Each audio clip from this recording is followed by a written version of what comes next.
At 14, Casen Whitehead was in the 9th grade and enjoying his first year of high school. He was excited to meet new friends and represent Holly Springs High School on the cross-country team. However, life took a different turn in January 2018 when Casen was diagnosed with leukemia. Cross-country practice was replaced with visits to the UNC Hospital Cancer Center for chemotherapy and steroid injections. He had an infusion port inserted into his chest and was put on a strict daily regimen of pills. Casen lost a lot of weight, as well as his hair, but he never lost his smile.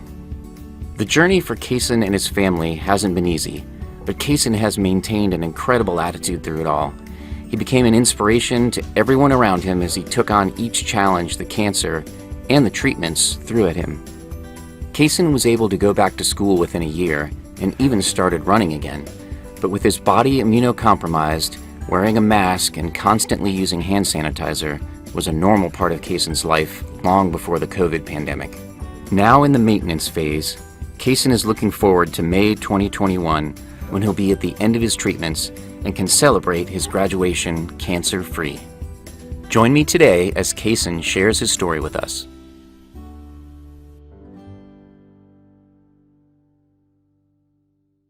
Hi, this is Larry Falivena. Welcome to this episode of FYI For Your Inspiration. I'm going to spend some time talking with Casen this morning and share his story.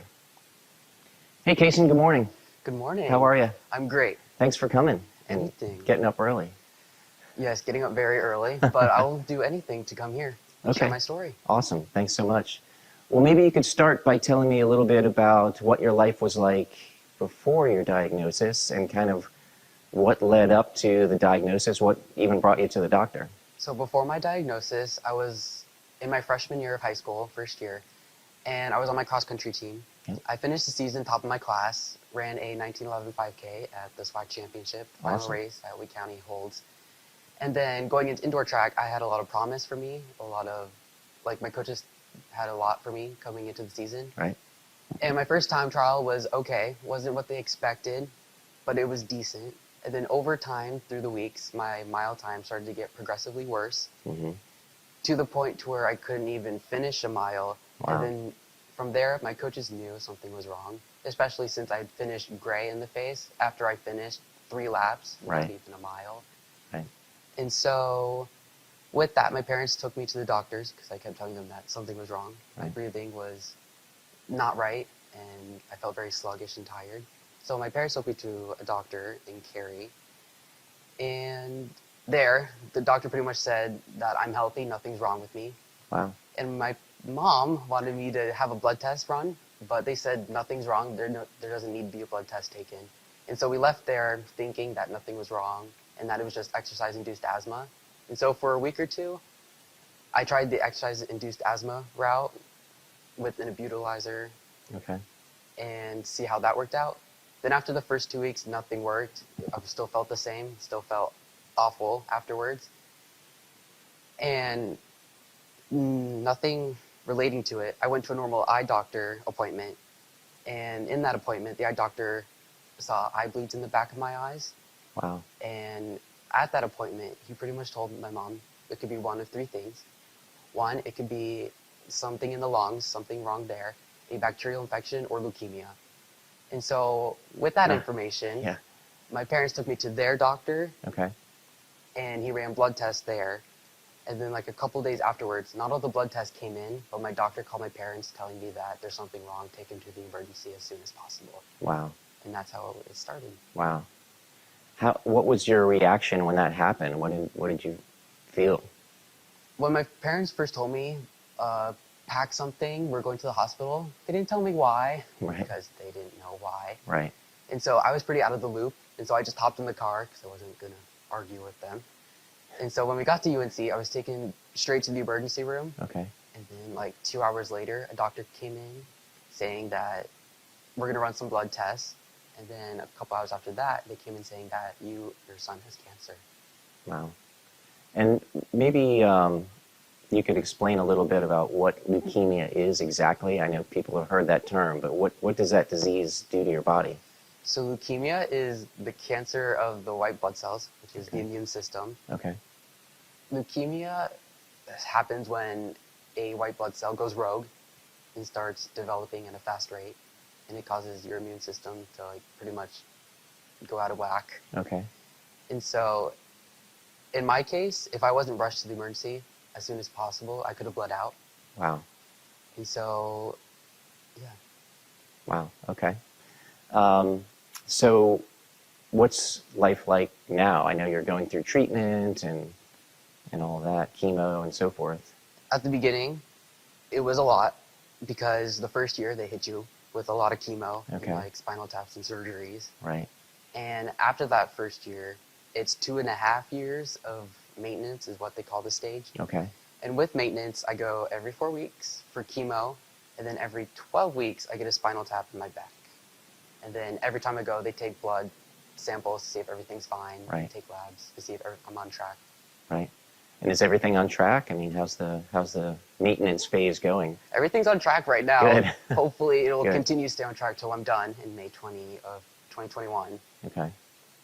So that's the date you have circled on the calendar, May 2021. You're done with this, hopefully? I think it's May 18th or somewhere around that. Okay. 2021 is the end date. Right. Hopefully, with everything that's going on right now, I don't get sidetracked or something happens. So hopefully that will be the end date. Okay, great. So what would you say is the biggest challenge of living with leukemia, fighting leukemia? Well, the biggest challenge is that my body wasn't the same before I was diagnosed. So I have to be more cautious of what I do outside because I can easily get an infection now than before cancer. Mm-hmm. So I have to be cognizant. Ooh, I didn't say that word right. Yeah, that's good. Cognizant Uh-huh. of my surroundings outside. And so I have to be aware. And especially right now, I definitely have to wear masks outside. Right. And before that, it wasn't a big problem, but I had to sanitize everything at school and like public spaces. Right. But now it's like a #1 priority, Yeah. so I don't catch an infection or it could lead to something worse. Right. Right. What would you say is the best thing that's come out of this challenge? I'd say the best thing that came out is that I've come to terms of what I'm capable of. Mm-hmm. I've learned how strong I really am through this treatment. Yeah.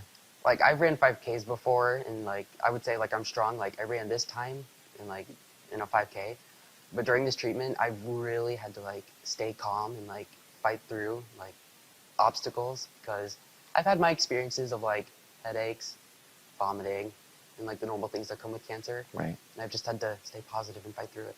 Yeah. Good. What is it that gives you hope as you face all of this? I'd say what gives me hope is that people my age and people older and younger have had leukemia. Mm-hmm. It's not something new in the world. Right. And coming to terms with that people have fighting through it and have survived. Right. What gives me hope, knowing that it's something that you can live from. Okay. Great. And what would you tell someone else who's maybe facing some big challenge in their life? Maybe not leukemia, but it could be anything. Something I say is just to stay positive. Everyone experiences some kind of like, I'd say darkness in their life, and just to stay positive will get you through it.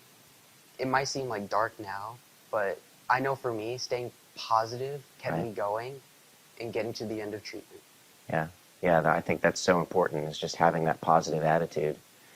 Well, thank you so much for sharing your story. Anything else you want people to know about you or leukemia or this challenge that you're facing?